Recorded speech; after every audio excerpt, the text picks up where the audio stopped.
Hello students, स्वागत है आपका आपके अपने यूट्यूब चैनल अभिनव सर की क्लासेस में। और आज हम बात करेंगे परसेंटेज चैप्टर की। इस वीडियो के अंदर हम सीखेंगे कि परसेंटेज जो चैप्टर है उसका बेसिक कॉन्सेप्ट क्या होता है। एक्चुअली में स्टूडेंट्स, अगर आप कॉम्पिटिटिव एग्ज़ाम की प्रिपरेशन कर रहे हैं तो परसेंटेज चैप्टर अपने आप में बहुत बड़ा रोल प्ले करता है। अगर आपने ठीक से परसेंटेज को समझ लिया तो आप अर्थमेटिक के 80% सेक्शन को ईज़िली सॉल्व कर लोगे। इसलिए एक तरीके से अगर मैं कहूँ कि परसेंटेज अर्थमेटिक मैथ्स का न्यू है तो यह गलत नहीं होगा। ठीक है, तो सबसे पहले तो हम समझेंगे कि परसेंटेज होता क्या है। इस वीडियो के अंदर मैं आपको ब्रीफ इन्फॉर्मेशन देने की कोशिश करूँगा जिसमें आपको यह पता चल सके कि परसेंटेज क्या होता है। तो परसेंटेज का मीनिंग अगर मैं देखूँ तो अगर आप इसका डिफिनीशन देखो तो परसेंटेज का मतलब क्या हो गया, पर सेंट। ठीक है, और सेंट का मतलब क्या होता है, 100। सेंट का मतलब क्या होता है, 100।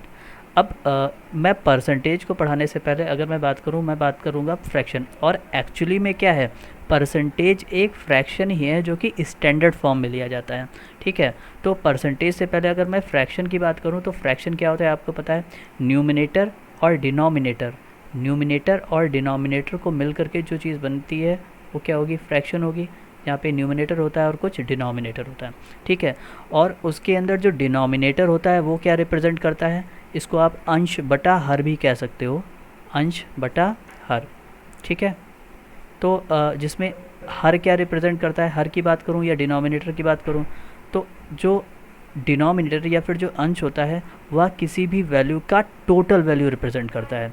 जैसे कि इसको समझाने के लिए अगर मैं कहूँ कि अगर आपने कोई एक केक लिया हुआ है और उस केक के 4 बराबर हिस्से किए हुए हैं और उसके बाद में क्या हुआ, अगर आपने उसके 4 बराबर हिस्से किए हुए हैं तो ये क्या हो जाएगा, हर इसका क्या हो जाएगा, 4 हो जाएगा। डिनोमिनेटर क्या हो जाएगा, 4 हो जाएगा। यानी कि जो टोटल पीसेस हैं और उसमें से सपोज दैट आपने एक पोर्शन ले लिया, तो कितना पोर्शन लिया, एक लिया, वो कहाँ पे पहुँच जाएगा, अंश में पहुँच जाएगा। कहाँ पे पहुँच जाएगा, अंश में। और यह जो बनके संख्या तैयार होगी यह क्या हो जाएगी, फ्रैक्शन हो जाएगी, भिन्न हो जाएगी, जिसको हम 1/4 या 1/4 पढ़ते हैं। तो यह क्या हो गया, एक फ्रैक्शन हो गया। ठीक है, अब फ्रैक्शन में जो डिनोमिनेटर होता है वो टोटल डिस्ट्रीब्यूशन को रिप्रेजेंट करता है और जो न्यूमिनेटर होता है वो उसमें से कितना कंज्यूम किया गया, कितना यूज़ किया गया, इसको रिप्रेजेंट करता है। अब जो परसेंटेज होता है उसमें भी वह भी एक फ्रैक्शन ही है और उस फ्रैक्शन के अंदर क्या होता है कि जो डिनोमिनेटर होता है वो फिक्स होता है और वो कितना होता है, 100। जैसे कि अगर मैं बात करूँ कि 20%, अगर मैं बात करूँ 20%, तो 20% का मीन क्या होता है, 20/100। 20% का मीनिंग क्या होता है, 20/100।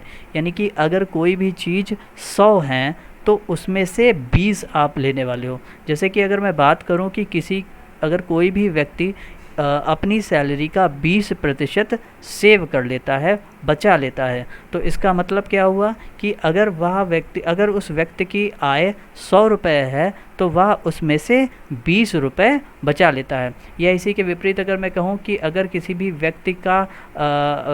कोई भी व्यक्ति अपनी आय का 70% खर्च कर देता है, 70% खर्च कर देता है, तो इसका मतलब क्या हुआ कि अगर उस व्यक्ति की आय 100 रुपये है तो वह उस आय यानी कि 100 रुपये से 70 रुपये खर्च कर देता है। ठीक है, तो आपको समझ में आया होगा शायद कि परसेंटेज का मीनिंग क्या होता है और परसेंटेज को हम कैसे सॉल्व करेंगे। अभी ये मैंने केवल आपको यहाँ पे ये बताने की कोशिश की है कि परसेंटेज होता क्या है। उसके बाद में इस परसेंटेज के कॉन्सेप्ट के अंदर जो सबसे मेन बात होती है वह होती है आपका फ्रैक्शनल वैल्यूज़ को डायरेक्टली परसेंटेज में कन्वर्ट करना।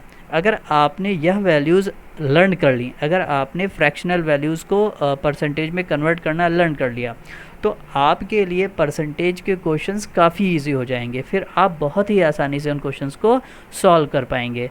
उसके लिए आपको बार बार से परसेंटेज वैल्यूज़ की प्रैक्टिस करनी पड़ेगी। मैं यहाँ पर आपके साथ में कुछ इम्पॉर्टेंट परसेंटेज वैल्यूज़ को डिफ़ाइन करूँगा।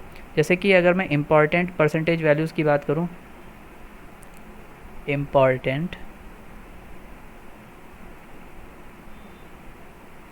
परसेंटेज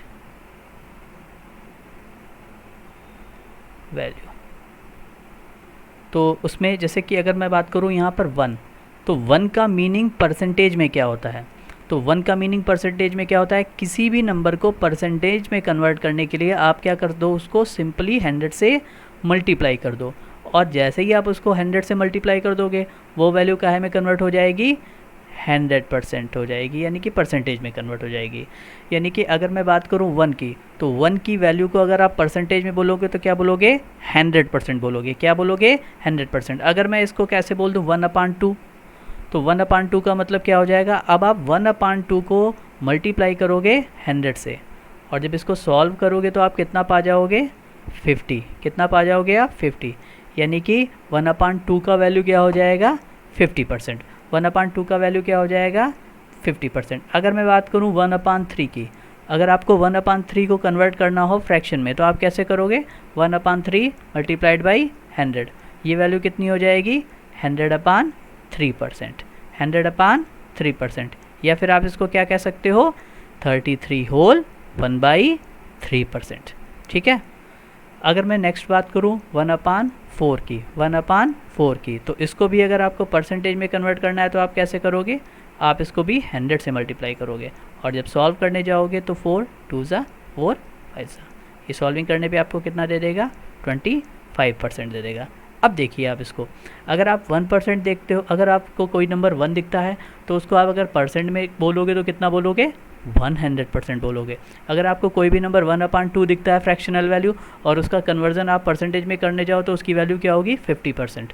अगर आपको कोई नंबर 1/3 दिखता है फ्रैक्शन में तो उसकी परसेंटेज में वैल्यू क्या होगी, 33 होल 1/3%। अगर आपको कोई फ्रैक्शनल वैल्यू दिखती है 1/4 तो उसका परसेंटेज वैल्यू क्या हो जाएगा, 25%। अगर यह वैल्यूज़ आपने डायरेक्ट सॉल्व लर्न कर ली, अगर यह वैल्यूज़ आपने डायरेक्ट लर्न कर ली, तो जब आप इन वैल्यूज़ को यूज़ करोगे अपने क्वेश्चन में तो आपका जो क्वेश्चन होगा वो काफ़ी क्विक लगेगा, काफ़ी जल्दी लगेगा, और आपका समय बचेगा। अगर मैं कुछ और इम्पॉर्टेंट फ्रैक्शन वैल्यूज़ की बात करूं तो वो कौन कौन सी होंगी देखते हैं। 1/5 तक आई थिंक मैंने बात कर ली है, 1/4 तक मैंने बात कर ली है, 1/5, 1/6, 1/7, 1/8, 1/9। पहले हम इनको देखते हैं। तो 1/5 का मतलब क्या हो जाएगा, 1/5 की अगर मैं बात करूँ तो क्या हो जाएगा, 1/5 का मतलब हो जाएगा 1/5 इंटू 100, और जब इसको आप सॉल्व करोगे तो आप कितना पा जाओगे, कितना पा जाओगे आप, 20%। कितना पा जाओगे आप, 20%। अगर मैं 1/6 की बात करूं तो 1/6 को जब आप कन्वर्ट करने जाओगे फ्रैक्शन में तो क्या करोगे आप इसको 100 से मल्टीप्लाई करोगे, और ये 3 टाइम्स और ये 50, दैट्स मीन ये क्या हो जाएगा, 50/3%। और जब इसको आप और सिंप्लीफाई करोगे तो आप कितना पा जाओगे, 16 होल 2/3%। ठीक है। तो अगर आपको कहीं पे 1/6 दिखे तो आप उसको डायरेक्ट परसेंटेज में कन्वर्ट कर सकते हो, 16 होल 2/3, या फिर अगर आपको कहीं पे 60 परसेंटेज में वैल्यू दिख जाए 16 होल 2/3 तो उसको आप डायरेक्ट क्या लिख सकते हो, 1/6। ये काफ़ी इंपॉर्टेंट है। 1/7 अगर आपको इसको कन्वर्ट करना हो परसेंटेज में तब आप कैसे करोगे, 100/7 और परसेंटेज, और जब इसको सॉल्व करने जाओगे तो 1 times 3014 2/7, this is the percentage value of 1/7। Similarly जब आप 1/8 को करने जाओगे तो क्या होगा, 8 1 8, 8 8 2 8 1 8, और 2 0 20, 8 2 60.5। ठीक है। तो ये क्या हो जाएगा, 12.5%। 12.5% भी बोल सकते हो, 12 होल 1/, इसको हम अगर और भी चाहें तो इसको हम ऐसे बोल सकते हैं 12 होल 1/2%। ठीक है। अगर हम 1/9 की बात करें तो क्या हो जाएगा, 1/9 इंटू 100, और इसको जब मैं सॉल्व करूँगा तो कितना हो जाएगा, 100/9%। या फिर इसको मैं क्या बोल सकता हूँ, 9 1 9, 9 1 9 and 1/9, this is the percent value of 1/9।